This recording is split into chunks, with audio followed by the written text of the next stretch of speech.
Pamuka pundong budal pampole lalere sapa guyung dele atus sipon dele kopong sipon dele kopong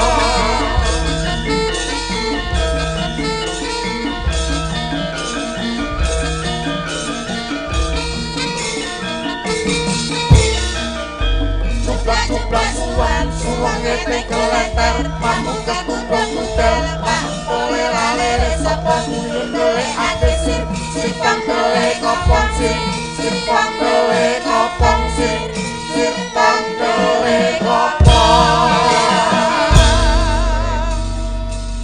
Sukesi Dalem Pak Dalang. Assalamualaikum warahmatullahi wabarakatuh. Waalaikumsalam warahmatullahi wabarakatuh. Le semangat le banter. Heeh, wareg kok, Nduk. Ayo. Wareg Pak Dalang, wah wau teng Pondok Anur mriko, ya Allah, Bapak Ibu saestu. Kula angger tanggapan teng Ponorogo niku rumangsa kula iki paling seneng dhewe. Mergo napa? Daharane teng mriki mesti paling enak-enak dhewe. Enten wau nggih, napa senengan kula tempe dikelo lombok ijo. Terus enten niku jenenge godhong kates. Tur rasane mboten pahit teng mriki. Berarti niku nandhakake yen sing masak niku priyayine lair batin, atine apik, disolawati lek masak ngoten nika to, dadine dimaem nggih enak. Pramila matur nuwun kagem keluarga besar Ibu Hajah, Ibu Nyai, Bu Aini sekeluarga ngoten Pak Dalang. Nggih. Nyuwun pangapunten Bapak Ibu, wong rung nembang mawon sing diomongne pun panganan. Nggih. Pancen sinden Kesi niku sampun kondang lamun to dadi sinden Surabadok. Dadi Lah mbok nembang sik apa piye urung ngomongne panganan lho ora. Jangan begitu Pak Dalang. Lah ngapa? Awake dhewe iki aja nutup mata, nutup kuping. Mergo awake dhewe bengi iki nyambut gawe, awan nggo bengi-bengi nggo awan. Ending-endinge akhire awake dhewe butuh mangan. Lah mula utama kuwi yoga sinden iku lek apa jenenge sore iki panganane enak-enak terus wah lek emak akeh nyambut gawe mesti semangat. Ya ora, Cok? Iya. Mangan wareg malah cilaka lek wareg kan biasane ngantuk malah ndoan. Niku imam, niku lek imam. Kok langsung elemu nduding lho. Niku lek yoga kula jenenge imam niku saestu angger teng Ponorogo dahare sate kambing enten sate ayam. Wah, dahar mesti kathah ning Kocapo dugi panggung mesti ngantuk deh. Alah wingi ning Karanganyar ora sate ya tetep ngantuk. Aja ngomongne panganan sik, ayo. Nggih. Nembang sik, ayo. Nggih bakunipun kula nderek bingah, nderek ndedonga memuji mugi-mugi keluarga ageng Ibu Nyai, Ibu Aini lan putra ingkang dipun kitanaken anak Mas Bagus, tembenipun dadosa putra ingkang soleh, putra ingkang miguna tumrap keluarga, agama, budaya, nusa lan bangsa. Amin. Amin ya rabbal alamin. Sungkem muga marang Ibu Nyai Hajah Ismi panjenengane iki lho jan sing ngemong karo para putra wayah nganti kaya ngono kuwi. Nggih. Ya, Asmarandana Semarangan Bu Kesi, yo.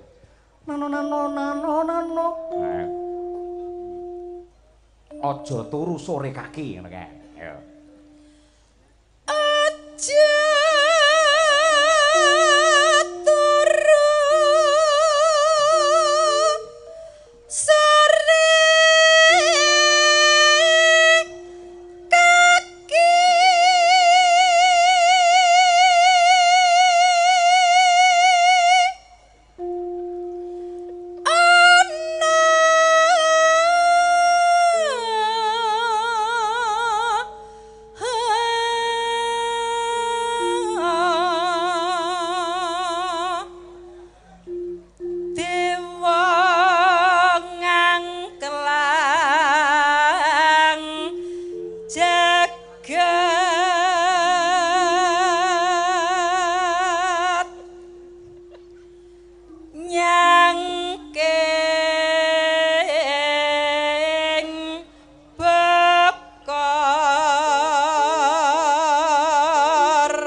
nulat nulodo karo Gus Arbak karo Gus Hadik ya Mak.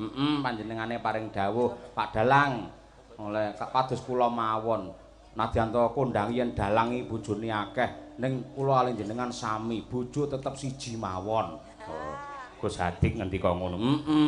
Ning ya batinku ya siji A, siji B, siji C. Ayo, Awas mulai. Kene iki tanggane santri, nggone kiai-kiai hebat. Ora nek kamuse. Lan duwe bojo loro, mboten nggih Gus nggih. Maupun diweling. Saya kalih non. Aku gawe kamus dhewe kok nyapa ora. Oh.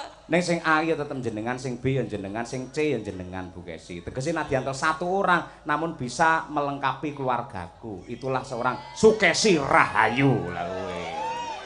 Alhamdulillah. Oh, awas ya. Alhamdulillah wa syukurillah. Mula pumpung iki ning Ponorogo disekseni para pamirsa sakmene mbiyen, tak seksekne danyang kaki danyang Nyai Danyang kene. Aja. Nganti bahaya kowe iki. Nganti. Lho, kan ngene to, Pak. Godane wong ya apa neh dalang seniman sing wis mulai kondang, ya to? Kuwi godho telung perkara paling abot. Ya nembange ya. Lho, sik. Tak seksekne iki Bu Nyai karo Mbah Yai ngene iki tak seksekne pumpung aku ning kene duwe bola ben disekseni ben sampane uripe sok lurus ngono ya. Godho telung perkara paling abot iki siji bondo pangkat derajat lorone ping telu godho wanita. Lah sing godho wanita iki sing paling berat ketok elek monggoku. Mula kula nyuwun pandongane jenengan kula seksekne jenengan kuwatah mriki nggih. Ngantek dalang Cahya Kuntadi mengkone kapan ngono krungu Mak Slenting kok duwe demenan ning Ponorogo. Tenono. Pambene. Tenan. Ya aja Bu Kesi. Pokoke mulih tak ketok. Nyuwun sewu Mbah Hasim. Ben wedi wong lanang niku lek mboten diancam ngoten mboten wedi Mbah Hasim. Lah aku iki santrine Mbah Hasim ora bakal Bu Kesi. Elek-elek iki bapakku Mbah Sukron kae ya haji ya to kae ya mubalek tukang nuturi wong. Leres. Terus sampean karo aku omah lek wis pira 15 tahun to? 15 tahun. Lho, buktine kapan aku njaraki wong wedok liya yen enek jenengan? Ra tau Bu Kesi. Ngerti ra? Ayo nembang ayo. Aja nakal lho kowe ya. Ah, Peh iya. enek Elisa bagusi. Ya nembang. Pokoknya tenan lho ya setia mbek aku. Anakmu wis papat. Elingo anake papat. Lah kae Brahma melu kae. Nah niku anak kula Brahma Kesawa sing nomor 2 bar tetak niku ajeng mlebu teng sekolah mriki teng pondok pesantren insyaallah. Mboten Pak, Bu, nyuwun pirsa Pak. Bojone jenengan napa ya ceruwewet ngono ya. Gumun kula mung sak kecap dhek tet tet tet tet tet tet tet tet. Ngono kuwi ra iso meneng lek rong dijejeli gedang goreng lho model ngono. Lho nyuwun sewu Pak Dalang. Jenengan lagi presa to? Wong wedok niku keturunane Siti Hawa. Wah niku mengo. Beda lek wong lanang niku pancen keturunane Nabi Adam. Dam kuwi meneng mingkem. Ora bakal iso meneng yen ora dijejeli kambek rokok. Iya, Mula bener yen wong wedok dijejeli gedang goreng langsung mingkem. Iya, mula Kang mangkono pancen ya bener Bu Kesi. Wong lanang iki nek ndi-ndi mesti meneng. Dadi ngapusi karo ora ya angel dibedakne. Ayo nembang sayang, silahkan. Ayo. Bolaku nang kene akeh rasah. Samane lek ning Ponorogo iki menang aku posisine ya. Iya. Iki ibu-ibu mak-mak iki bola kula kabeh, setia hati ya Bu ya. Satu ndak mau dimadu ya Bu ya, cocok. Sip. Batine mak-mak karepmu ngono ayo. Ayo Bu.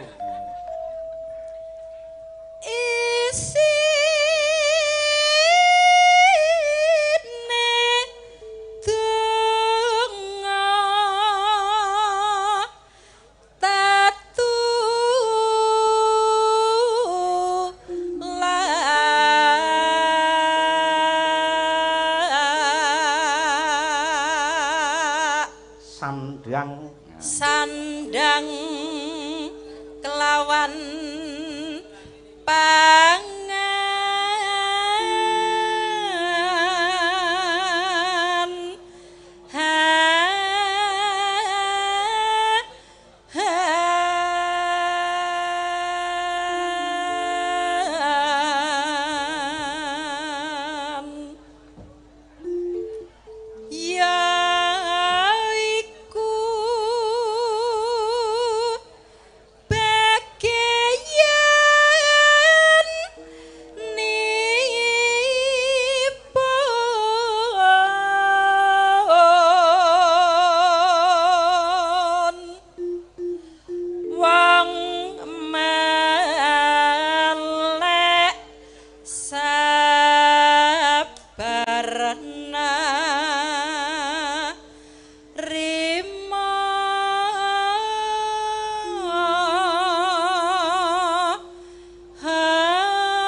matur sembah nuwun. Yo bareng-bareng. Turi-turi putih ditandur ing panega. Turi-turi putih ditandur ing panega. Jaret tiba nyemplung kacubung kembange apa? Mbok kira Mbok kira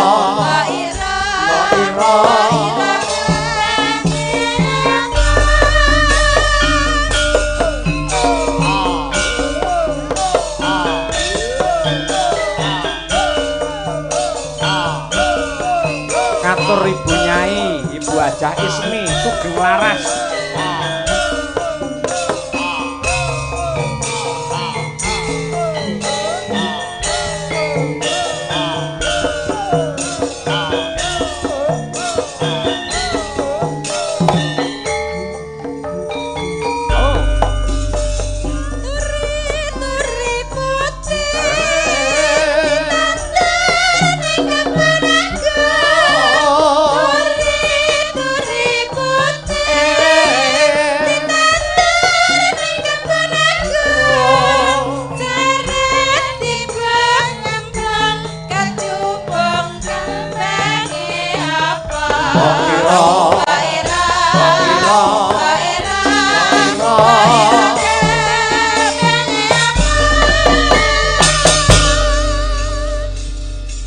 Sembah nuwun Ibu Sukesi Rahayu, istriku yang tercinta. Ya. Makasih, matur nuwun, matur nuwun. Nggih, menika wonten awala. Nah, iki Mbak Lisa karo Mbak Tatin kudu nggatekke dari Pak Dasar Daminto, Kepala Sekolah SMA 1 Ponorogo. Ya.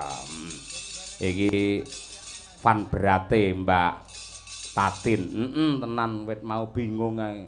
Tatin dereng dugi Pak Dalang, dereng dugi Pak Dalang. Monggo kepala sekolah, ayo goleki Tatin ayo. Monggo ning sekolahane wong nomor 1 dihormati karo guru-guru karo siswa-siswa. Ning kene kalahe karo Tatin. Nggih. Mugi kasugengan saha sih kanugrahaning Gusti Allah. Tetepa kajiwa kasalira dumateng Bapak Arba Sarimbit garwa, utaminipun dumateng ingkang putra nenggih Mas Labib Nur Irham. Nggih. Menika wonten bebingah utawi tandha tresna senilai 1.500.000. Tenan.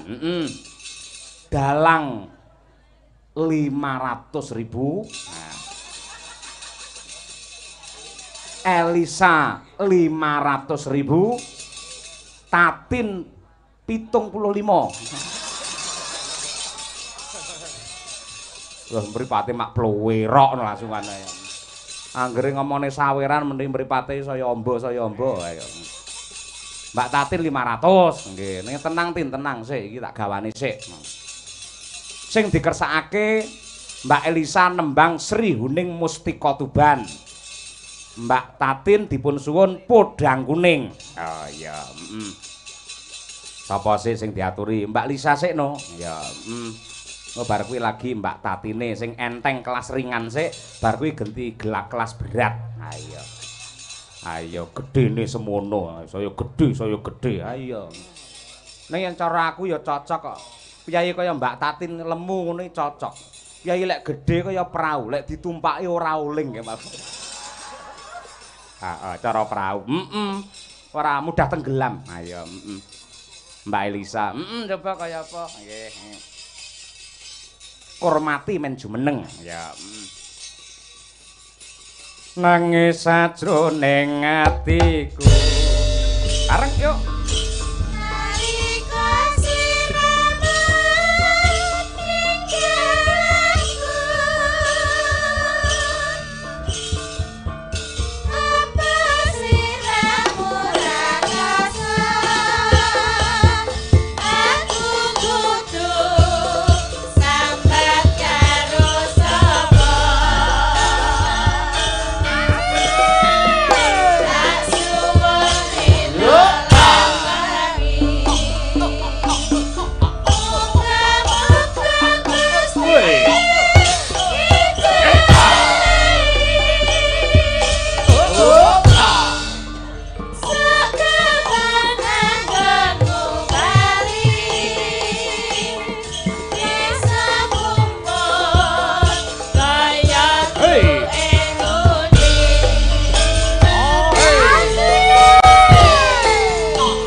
Mbak Lisa ngagem jilbab wah jan kaya rembulan ingkang menghiasi langit biru ya Mak.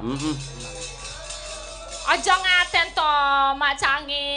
Yulimbo aku grogi, jujur banget aku grogi. Mau joget grogi, hadir di antara para hadirin, para pamirsa kalian ingkang mangku hajat niku kula grogi, wangun napa ora gitu tuh rasanya tuh gimana gitu. Menurut pendapat jenengan gimana? Ngeten lho, nuwun sewu. Jenengan ngerti langit biru nih kok. Iya. Gitu. Ketika dihiasi dengan bintang-bintang itu indah. Namun ketika jenengan ini ngangge kudung, ya toh. Ya. Hiasan bintang-bintang dan langit biru itu sama dengan ditambah rembulan yang purnama penuh seperti cintaku yang penuh kepadamu. Aku harus minum ini. Aku aduh, ngapunten iki mboten gawe isu to Pak Cahyo. Panjenengan tadi lho udah dibilang Bu Kesi, satu-satunya niku nggih Bu Kesi niku lho, ampun ngaten. Bu Kesi biasane lek iki jam pira to? Meh tengah 12 biasane ngantuk wisan yahene gitu.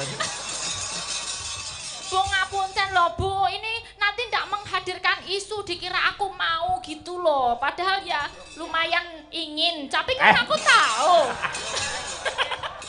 Kan aku tahu posisi. Maksudnya kula niku namung ngefans kalian Bapak Yoyok menika namung mengidola karena salah satu dalang yang pertama kali saya tonton dan itu pun berpasangan sama ibu. Nanti dikira saya merenggut. Itu kan aku gak enak, Bu. Bu Kesi. Dalam nyapo. Anu maem mawon gen lemu gen sehat nggih. Sik to. Aku ki kok is apal to. Angger cah loro ketemu, mesti suasanane ngene iki. Pripun nggih Bu, niku ngaten niku Suasanane iki secara otomatis chemistry gitu ketemu karena mungkin mengidola saya cuma nonton secara digital, lajeng jarang ketemu kalau pas ketemu tuh nyambung dewe gitu. Iya. Pancen aku Ramaido Elisa.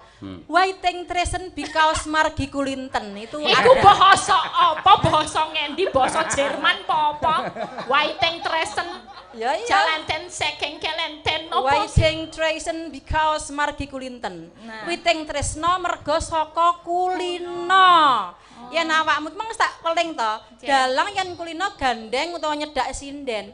Kulino suwe-suwe atine gogloh, semono uga ya sinden. Mula mau tak weling sore, ujiane 3 perkara sing abot babagan wanita. Coba lek ngerti wong wedok ayu kaya Elisa lek kuat ya.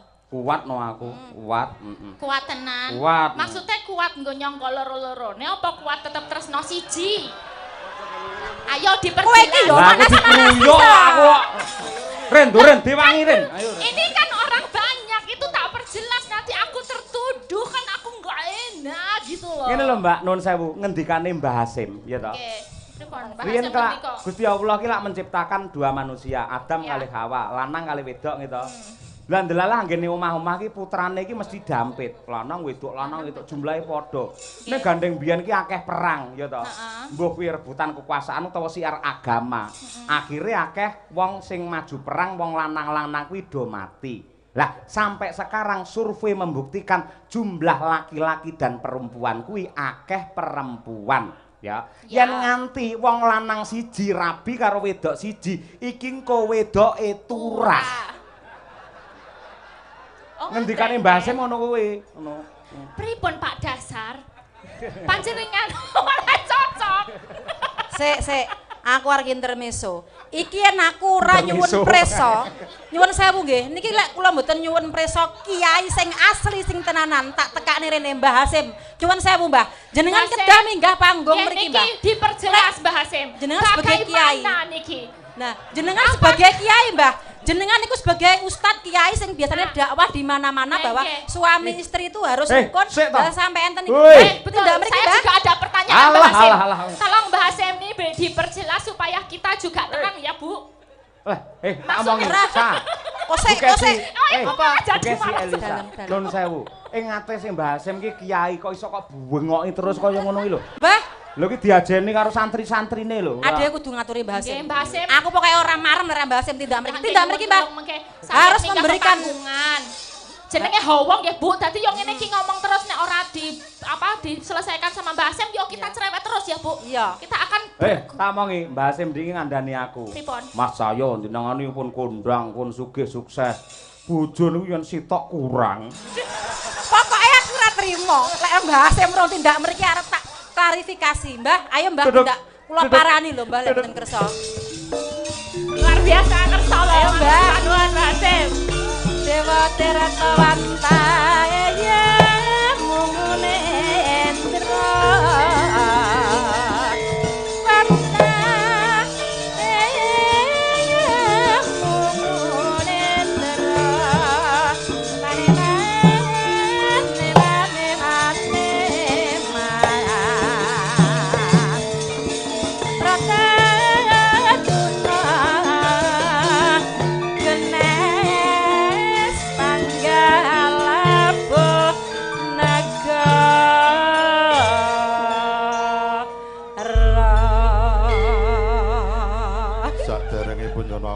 Tanpa pindan was kasunyatan bareng disanding sinden loro sing do geger perkara bojo. Aku arep nerangne ya rada bingung. Wong kasunyatan godha sing paling abot niku wanita, tur wanita niku kalah karo Glembok Solo. Kalih Glembok Solo. Nggih. Nggih. Wis to digdaya wanita cerewet to kaya ngapa lek diglembok manut Mas Cahya. Nggih. Dadi mulane lek niki wau do eker-ekeran perkara bojo loro niku kan dadi lelagon to Mas Cahya. Lagon. Heeh, lek bojo loro kan ra patek meneng wong siji gedine kaya ngono mos arep imbuh sing model kaya ngene iki. Ngono maksudku. Sik jenengan wingi aku ora ngewangi jenengan, okay. Tapi aku ora ngewangi Bu Kesi ora. Wes kasunyatan mari aku wis kadung pengen iki repot. Nggih. Lah wingi jenengan kok WA kula enggak apa-apa Mas Cahya rabi melih ngoten apa ngono. Lah kula bar terus ditututi WA Kang Garwa. Piye? Pripun? Anu Mbah Asim ditenono awakmu lek ngrestui. Ngono. Aku ya rada ora patek wani. Mbah Asim, nyuwun sewu, Mbah. Jenengan menika kula aturi tindak wonten panggung mriki niku supados saged ngedem-ngedem ati kula niki lho, Mbah. Oh, sing lara-lara. Dados kon jenengan niku malah ngompor-ngompori bahwa punya yang lain niku boleh. Kula niki butuh jenengan ingkang hitungane niku apal ayat-ayat dalam kitab suci, hukum-hukum dalam kitab suci niku pripun menawi wong lanang niku poligami. Niku disahkan apa mboten? Ben ati kula ayam tekan ngomah mungkin kula mboten tukaran, Mbah. Saderenge nyuwun ngapunten ingkang tanpa pindan. Mergo wong lanang kuwi kridone duweni gragas. Tapi kasunyatan lek akeh ra iso nangani, fawahidah cukup siji ae. Lagi iki. Cukup setunggal. Lagi iki nek dalang digragas-gragas niki. Rungokno. Aku yo lagi iki jenenge Kiai Tiunggahne. Wong iki jasku iki tak cepot nang kono Mas Cahyo mergo adoh mlakune. Nggih. Sampun terang niki berarti satu untuk selamanya nggih. Wah ngeten Mbak Arsa nggih. Mulane jenengan nek wis ketok dingin ora usah tek memet-memet rono lah. Nggone Pak Dasar kae luwih apik. Mriko mawon nggih. Iya, daripada rene kok nembung ra patek kepenake. Oh nggih. Nggih. Nggih Mbak Asim, kula pun marem padhang nggih. Terus kula niki nggih ati kula jan pikiran kula padhang cerah. Sampun mundi dawuh panjenengan. Aku yo sik lagi iki. Iya iso tiung. Jenengan kok iso manut mawon to. Mosok Kiai bengoki lho. Lah mosok Kiai kondang. Lah jenengan Kiai kondang mosok kalah karo sinden. Sik Mas Soyo, tak kirimi aku sik nang Merdion sik ngaji. Nggih. Matur nuwun, Mbak. Ayo tepokene bae digarap karo bojomu Mas Soyo. Nggih. Iki lek aku ora tegel, iki kok aku mulih ya ruwet tenan Mas.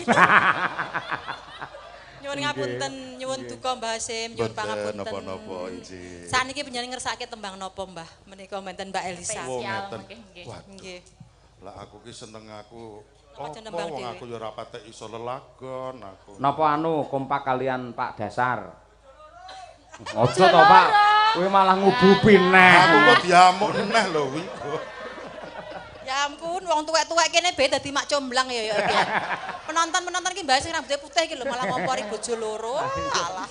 Anu Mas Soyo, hobiku niku selendang biru Mas Soyo. Selendang biru. Iya. Sing klasik to?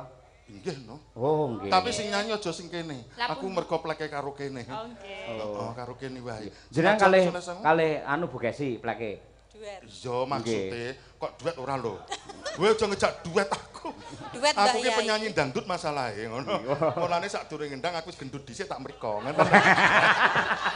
Dangdut karo ngendang wis gendut dhisik. Mbah Yai lucu tenan, Mbah Yai kuwi lucu tenan. Wah sungkem kula Mbah kula. Lah mulane kiai niku dipun tresnani kalian para jamaah masyarakat mergo le tutur niku adem.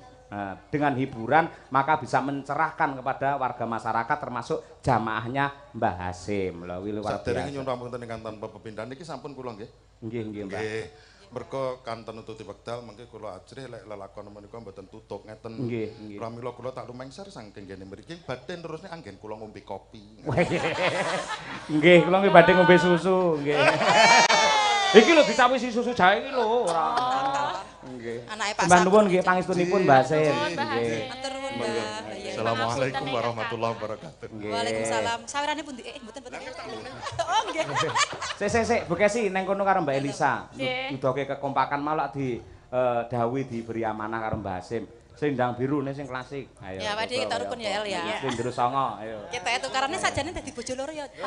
Ampun Bu. Gawe mancing-mancing guys iki seneng. Ning aku barang tak rasa-rasake ya. Dadi bojone dalang iki wabot ning omahe. Abote napa Bu? Ya lek kesel kon mijeti. Urung lek ngladeni sego. Urung daharan niku lek El. Durung nek arep mangkat wayangan. Dalang nyiap-nyiapne properti. Peh aku jane yo kesel. Jane lek aku duwe wakil duwe sedulur wedok kaya awakmu aku yo seneng kok El. Garek dhek kuat ngayahi apa ora? Ora. Aku karo kowe kok pisuwi terus kok. Imam guyu. Oh, lek ngantuk awas kon niku. Yo ben to.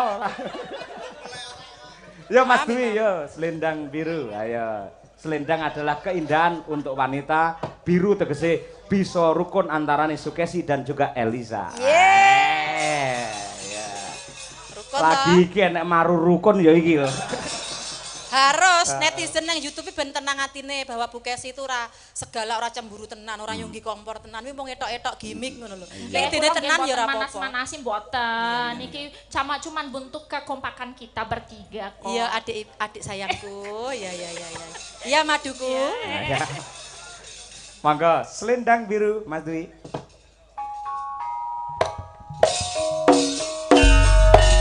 Katur Mbak Hasim, monggo sugeng laras punjo kopi Mbak. Berdua mawon yo.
Aku manut aku. Ya sing tuwek sik ra apa-apa. Aku nyadari yen tuwekan. Ora. Hanya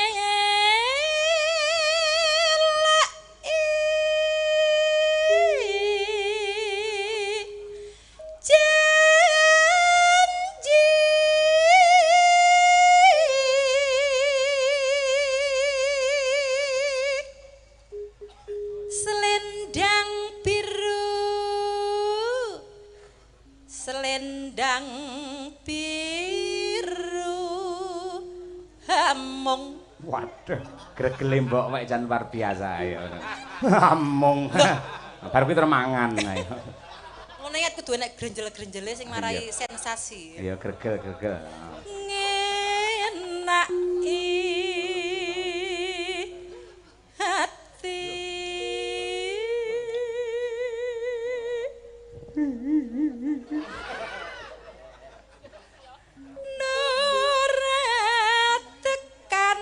Batin setiamu.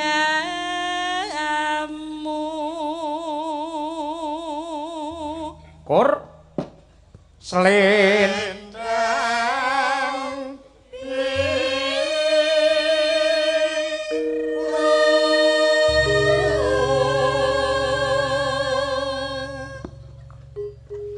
Tetapana janjimu selendang biru.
genti Dik Elisa. Dek.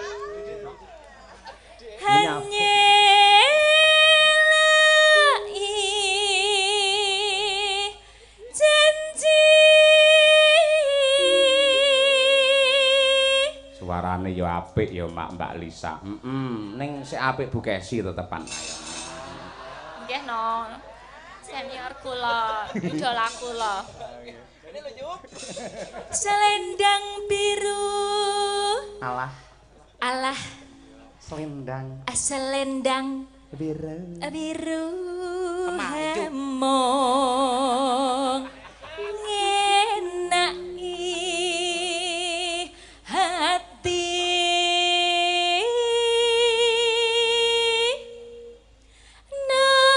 Neretekan Pak Cahyo. Dek. Mayu. Aku dingonokne rumah saku jari kok teles dhewe to. Ampun Ndoro. Teles iki mau ki lho bar ngingkruan bawa giman teles mulo nggih perlak aku. Baten setiamu. Kur selendang biru.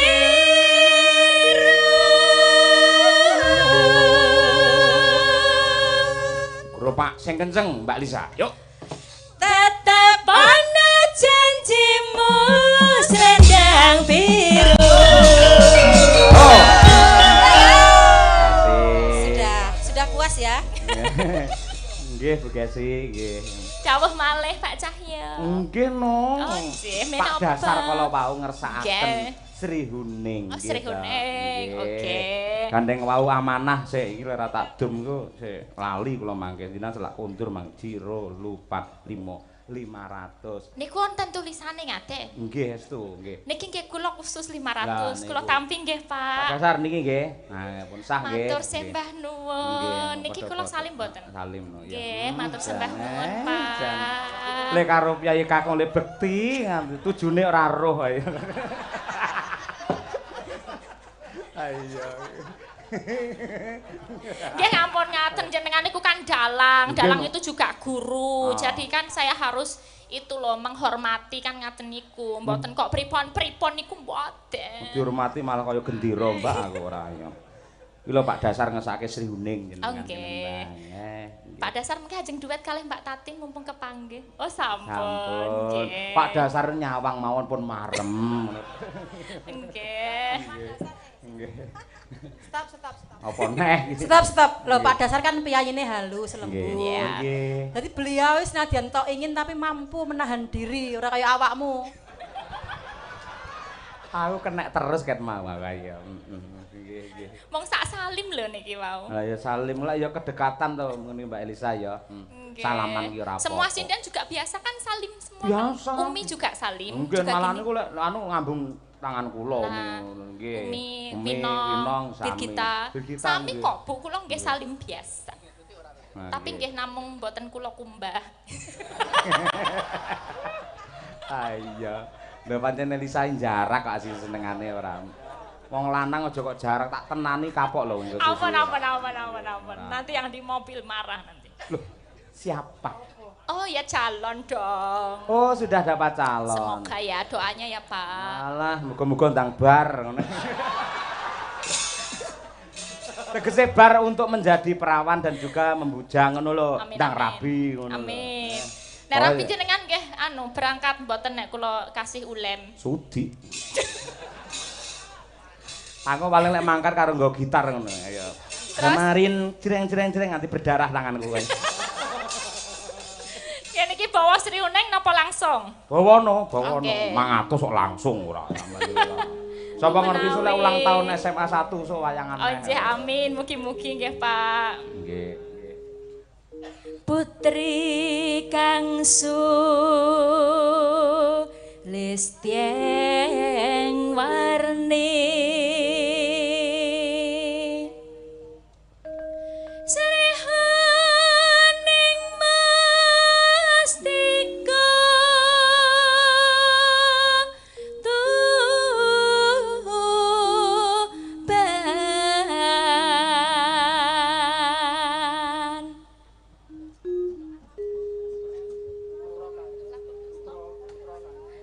Mas, maaf soalnya biasanya kan Putra Kanjeng Surolawe. Yang bener Labuh Tresno. Putra Kanjeng Sirolawe. Oh, Putra Kanjeng Lek Sirolawe. ora ngerti aja malu, takon karo aku. Oh ya. Nggih nyuwun perso. Mas napa Pak Dalang?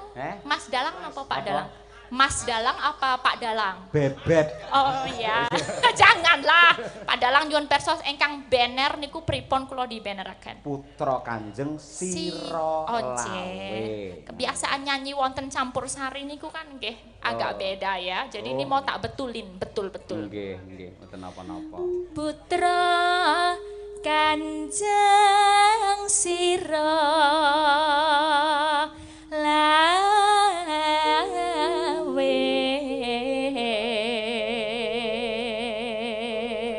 Nah, iki aja nganti kleru iki.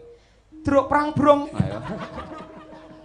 Ayo. Tak prangkung bajana kara bebela wirat moya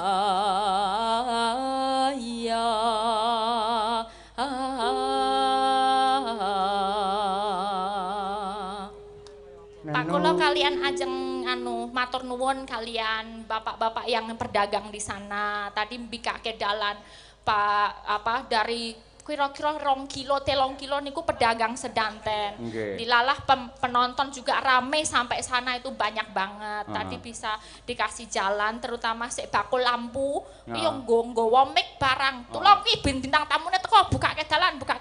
Wah ini mboten niku kula mboten saged dugi mriki saking banyaknya penonton pada malam hari ini matur sembah nuwun. Nggih, sami-sami. Kula lek sampun meling jenengan to. Napa? Ben perjalanan jenengan aman. Nggih. Kuwi tekane aja bengi-bengi. Oh nggih. Bareng karo aku, ya to. Oh bareng kalih dalam. Bareng tegese iki iring-iringan ngoten lho, Pak. Lek kebengen kan kebak penontonnya mboten iso liwat nggih to. Lah ya aku balamu, Pak, tenang ae. Bareng Pak Dalang. Minggahnya sareng-sareng. Sareng. Nggih dilalah niku pas wonten kewajiban sanes niku dados nggih dibagi-bagi waktunipun ngapunten. Dados rada randat. Tur ya niki wau saking nganune bakul-bakul saking komplite kula kan mampir sedaya. Mbak mampir tuku iki pentol ya mampir. Mbak mancing riyen ana. Pentol. Iya itu apa bakso pentol. Bakso pentol. Ya, iku. Pak mancing riyen nggon iwak-iwak kuwi kon mancing. Terus ditawari busi-busi barang wah akeh banget. Oh, kuwi penting kuwi. Heeh. Wis suaramu entek kaya ana busi kuwi. Ayo. Iso lancar nggih. Lancar ayo. Tan wurung srihuning gugur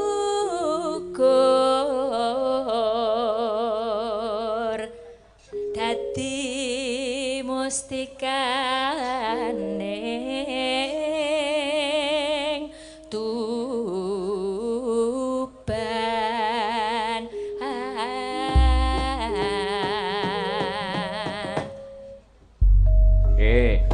Menika lho Mbak Elisa ugi wonten dawuh saking Gus Arba. Nggih. Panjenenganipun paring dawuh nyuwun gending pepiling dipun dangdutaken. Nggih. Menika ugi request saking Mbah Yai Hasim. Nggih. Mangke Srihuning sak rambahan langgam dilajengke pepiling. Pepiling. Ngaten nggih. Monggo tarik Mbak Lisa. Yuk. Srihuning mustika Tuban labuh tresno lan samaya pati marang Raden Wiratmaya kang wis prasetya anandang brangti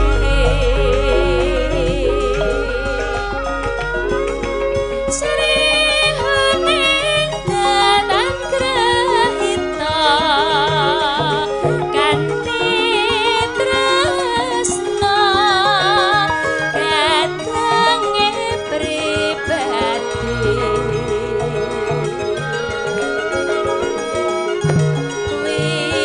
Wiratmaya putrane Ra sira lawe adipati Tuban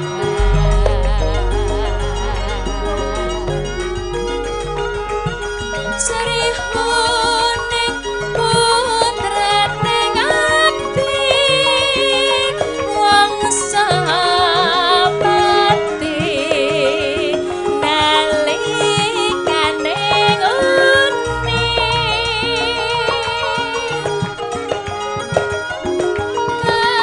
kabebahing madya langka dongprang tanding lawan minacinggo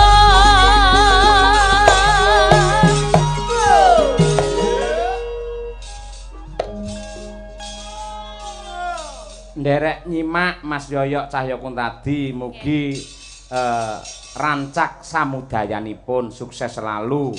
Saking kadang kula sepuh ing Klaten Mas Kisno iki lho Mbak Elisa. Oh nggih Pak Kisno. Nggih, bareng monitor. Monitor live streaming. Niki nggih kathah yang live streaming ya Pak. Nggih. Terima kasih dari jauh dari berbagai belahan dunia nonton wayang malam hari ini. Nek dilumpukke ning kene tumblek-blek ora sedeng nggone tekan kono-kono. Ya, iki dilalah. Tumblek-blek ora sedeng. Nggih. Sedeng-sedeng ora. Dilalah konten apa teknologi baru digital live streaming iki membantu sekali piyai-piyai saged menikmati wayang dari manapun tempat disambi karo ngono ya iso disambi karo turu ya iso disambi karo ning sawah ya iso bebas Saiki ra iso nonton dipirsani sesuk besok bisa nggih sip Mbak tresnane Wiratmaya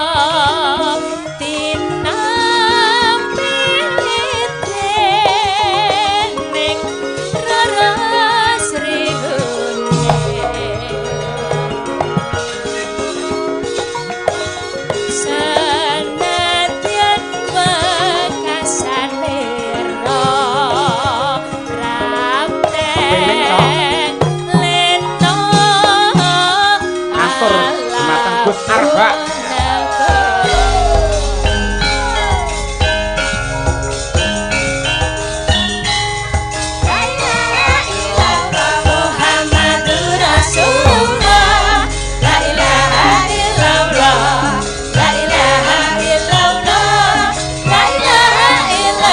Muhammad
cangkepe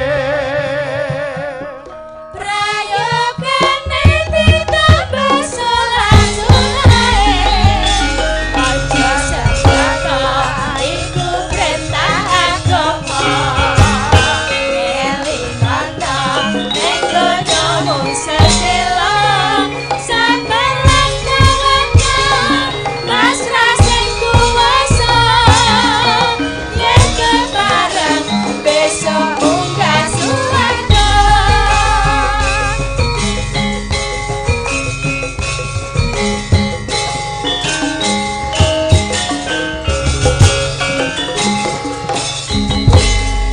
sampun Mas Terima kasih. Nggih. Mbak Lisa saged istirahat sebentar. Ayo, iki ganti Mbak Tatin Lestari Handayani. Men jumeneng. Monggo Mbak Tatin. Monggo mriki kula entosi. Penontone wis ngenteni.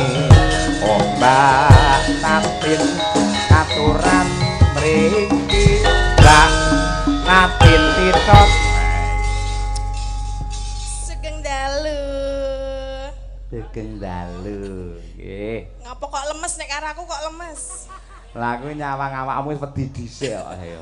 Kenapa? Lah kamu itu kalau lihat pria itu menteleng mripatnya itu loh. Ya jen mripate ngene iki mosok kon merem. Iya, nggih. Menika suwe mboten pethuk pripun kabaripun? Alhamdulillah sae sehat pangestu Alhamdulillah. jenengan. Jenengan lah nggih sehat mawon. Nggih, alhamdulillah sehat.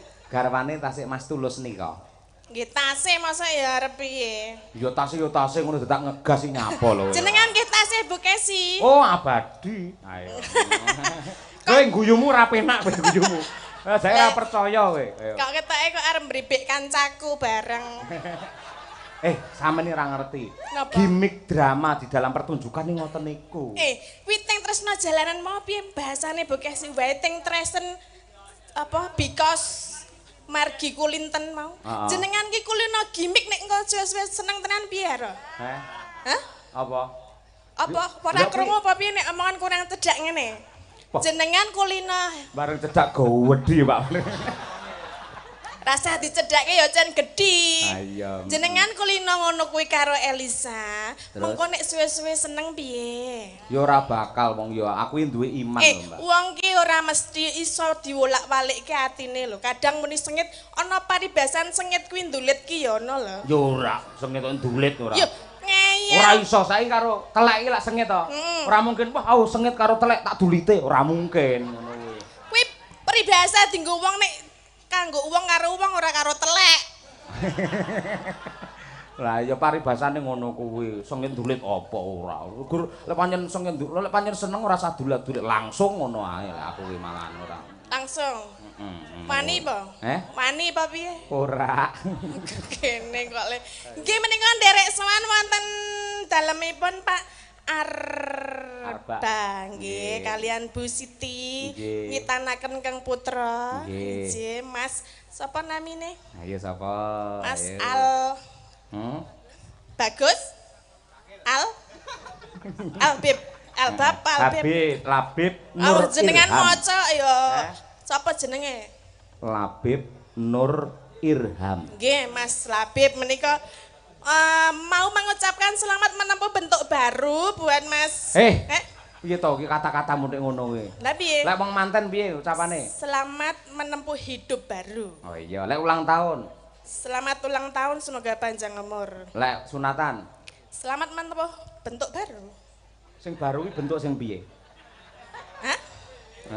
Kowe iso ngucap kudu tanggung Mau jawab. kan jenengan ana meni kulup-kulup mau lho. Heeh. Lah kulupe ilang. Dadi bentuke baru. Carane wong ki maune nganggo ora nggo helm, saiki dadi nggo helm ngono lho. Iki sunat apa numpak sepeda motor ora. Kowe omongan teko ndi-ndi Ya ora. maksudnya Dongane piye? Dongane mugi kagem Mas sing dipun sunataken menika saged dadi putra ingkang saleh. Ngabekti kalian tiang sepuhipun mugi pinter le sekolah. Heeh. Ngabekti karo sapa? Tiang sepuhipun. Kowe muni ngono ki ra izin. Lah ngapa? Lah kowe karo mbokmu karo maratuamu guala. Mbokmu lho seprene minggat ora mergo kok getaki terus. Ya ora, nek wong wedok kuwi ya tak kandhani Pak Dalang. Apa? Nek wong wedok kuwi galak kuwi tandane tresno. Nek wong wedok kuwi wis meneng wae berarti kuwi nesu. Nggih ta, Bu? Sing muni betul mau sapa iso?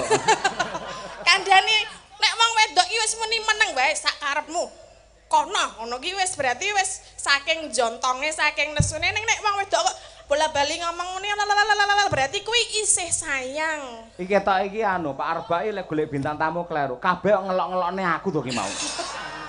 Iki jane karepe kowe iki rene iki kon ndukung aku ora melu ngelok-ngelokne aku ngono. Pentina dikoroki muni kono aja karo Elisa ya panggah ketwingi karo Elisa anggur anu gawe. Sik, aku ra entuk karo Elisa. Ya entuk. Jangan-jangan kamu Kenapa? Kamu ketahuan. Ya enggak lah. Kamu juga suka sama aku. Enggak level. Hah? Enggak level. Enggak level piye? Karena aku udah gemuk, kamu juga gemuk. Masa kita mau gemuk-gemukan? Ayo mosok gulat ya. Masa arep sumo ayo. Iya. Janganlah. Heeh. Iki lho Mbak Tatin mau saka Pak Dasar Daminto. Ya ini lenggah ya. Sugeng dalu Pak Dasar. Panjenengane wau sampun WA kalian kula. Wong dandan ayu-ayu ngono mbok selfie kok gek kirim ke aku. Lho Pak Kepala Sekolah ngendika ngono. Iji, bahasan kula kirimi alah ayune ngono ki. Pak Kepala Sekolah. Iji, menika Pak Dasar menika wonten nek ra percaya tak duduhi WA. Ayo, Soale WA-ne Pak Dasar menika pun mlebu WA-ne kula. Dadi WA-ne pesene ta pesene. WA-ne Pak Dasar sampun mlebu WA-ne kula. WA-mu mlebu WA-ku. Gitu lho. Oh, chat-e Pak Dasar. Chat, iya. Ngechat sampean. Iya. Dilabur men resik ngono ya. Kok dilabur ta? Lah jare di-chat. Chat. Maksudnya iki nek apa to bahasa liyane cah? Maksudnya iki kirim-kiriman pesan ora di-chat kok raine di-chat ngono piye maksudnya? Oh iya. Ya enggak lah. Menika sampun kula kirimi nggih, Mak. Nggih, pau mung kalih anu nyawer kula 2 juta nggih. Nggih, Pak. 2 juta denggelmu mlocote. Ojo kok tambahan-tambahi dhewe. Lah piro? 500 ora. Pak, 2 juta napa 500, Pak? Oh, 2 juta kok. Kene. Pak, lek ngoten mang tambahi 1.500. Lah kula tombokno Pak ngoten niku jenengan tambah-tambahi. Sumpah 500. Lah ndi? Wis langsung kok jaluk to ngene. Loh, amanah harus di apa jenenge dikekne Lah, tenan. kowe rong nembang mosok njaluk dhuwit. Loh, Elisa mau urung apa-apa ya wis nyosa, ngono. Loh, Elisa kan spesial, iya. Kamu kan enggak. Ora entuk meri karo Elisa. Iya, ngono kuwi. Oh, sing maringi we Pak Dasar we langsung nyah ngono kok dititip. Makane bijang malih mboten sah titipke dalange Pak nggih. Langsung tenggen kula mawon. Nika iki ya wis rasa cerewet enggak. Nyoh ora. Ayo mbok. Kira mau 2 juta. 2 juta denggelmu. 500 lho. 500 ya. Ngaji, ro, lu patnya. Kok papat? Piro? 5. Loh, sing jenenge ngene iki ngangge pajak rumah samu lho. Sik. Lah rumasane dalange mak nggih apa? Nggih liwat-liwat tok iki lho. Gonamu mau piro? Nggo pajak ora? 3 juta? 300 tenan, aku ora ngapusi iki lho, tak delokke 1, 2, 3 lho, 300 pajeke 200. Oh lah ya wis kompak kok. Sawe aja pinah kowe 500 lho kowe. Kowe iki padha karo Tatin kok kaya mendring kowe iki malahan ora. Kono malah berarti aku ya kudu 5. Nyo 400 lho. Engko timbilen lho. Hah? Timbilen. Timbang timbilen. Laris. Yip ora. Matur sembah nuwun nggih Pak Dasar ji, mugi berkah barokah kagem panjenengan ora lokak ning malah kebak. Kowe ya kudu ndongakne aku. Lah Lah apa? njajal apa ora tak nehne kowe saka Pak Dasar. Ora mungkin duwite sapa? Pak Dasar. Lagi ning apa? Nek liwat aku ki mau. Aku liwat kowe rasa dongake. Woh. Mulai nggih tuku panganan muga-muga dadi udun ora. Udun ngare dicetet mari. Sing nyetet aku ya. Monggo nek udun ki biasane nangon konoan ki. Arep tok cetet. Enggak. Wani. Enggak wani. Aku lek karo udune ra gila, wedi karo Bukesi ya. Walah. Bukesi jenengan ki kok ya purun. Sik omonganmu ra penak kaya purun. Aku iki lumayan ganteng kaya purun. Lumayan. Iya. Masa ya lumayan. Ha iya ngono kok iso kaya purun. Aku wis serasi karo Bu Kesi. Serasi piye wong bendina disakiti hatine kok. Bendina dilarani. Ini hanya fragmen. Takonono Bu Kesi. Bu Kesi sik. Bu Kesi Bu Kesi. Halo, sayang istriku tercinta. Nyapa. Asline nek sampean ora nesu to karo aku ya. Ya mbuh. Aduh, mati aku wis. Randi bola. Kan ngene, aku ning ngarepe wong akeh ya kudu iso nutupi bagaimana perasaan. Lek muka orang, mimi orangnya dilihat kok ngarepan ora nesu ketokne ra rasa dibedakake. Ning hati orang itu enggak tahu loh tersakiti atau tidak. Ya tampet tandem dhewe timbang rumah tanggaku berantakan. Wong wedoke kudu wani ngalah. Iya ora Pak Heru. Wis tekan ndi lho. Rungokna. Wis ora samongan aneh-aneh, ndan nembang Ayo. Mau ngersake anu mau lho. Podang kuning. Oh, iya. Agem bawa mboten, Mak. Oh, langsung mantuk 100 ora bawa ora, pelit men ora. Pelit ya. Bawa iya ya. Iya bawa. Mas, saya dindingke, Mas. Ah iya.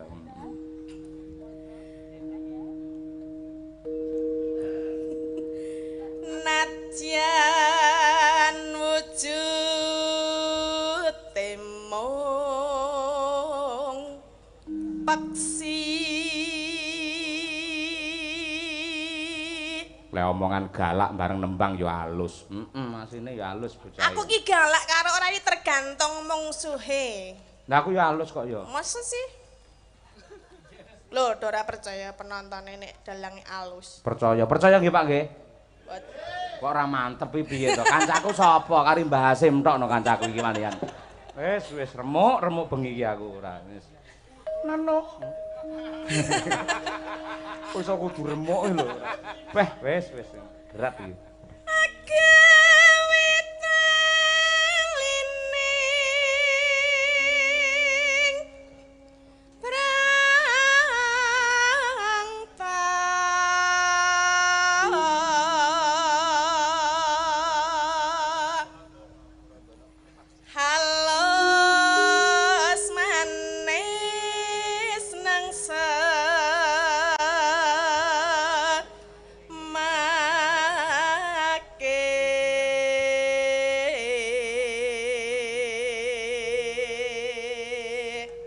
Sujar iki kok iso banjaran Asmarandana ya.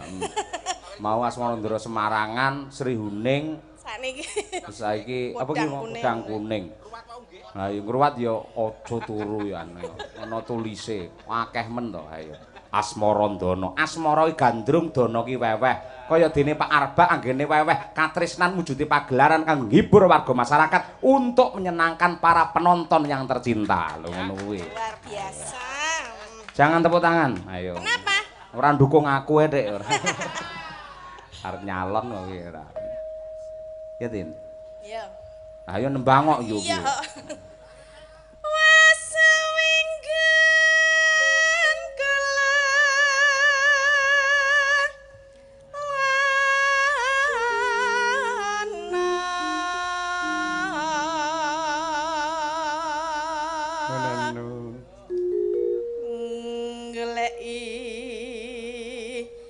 Podang jenah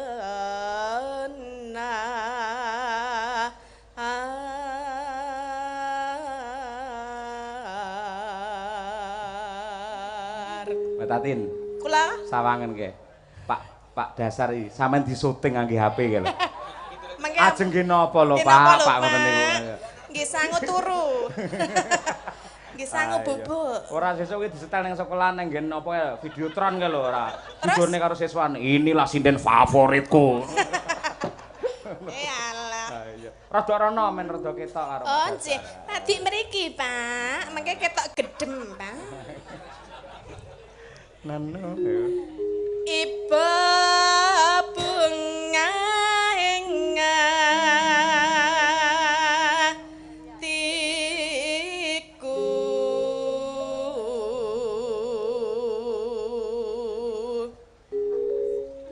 nyanding bisa dadi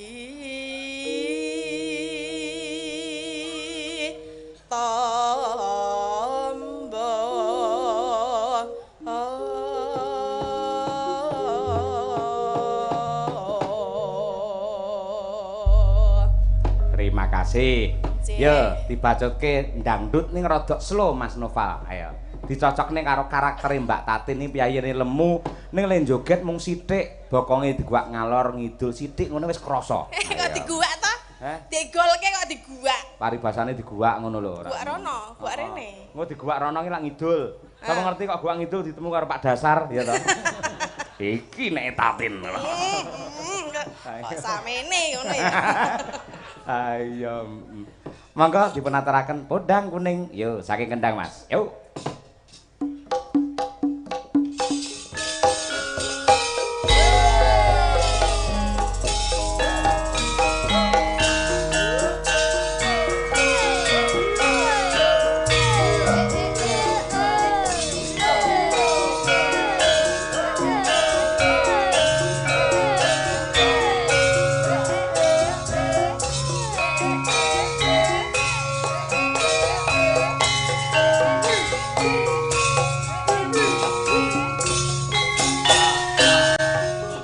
Atin Lestari Handayani.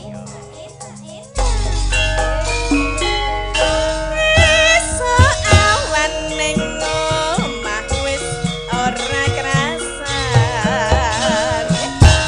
Keluyuran anggolek ising tak sayang. Mobang mikir angganku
Yo, lak Val.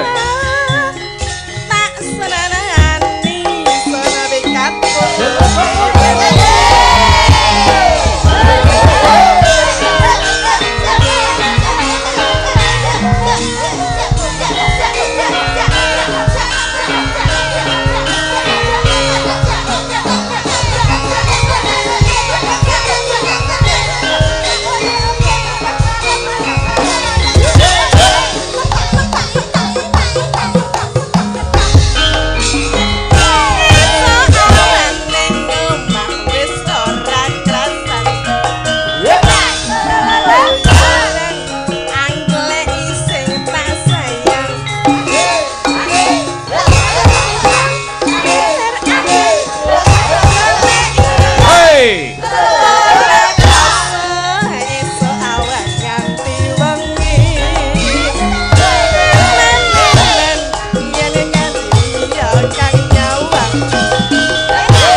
Terima kasih Mbak Tatin. Nek enten pamundhut melih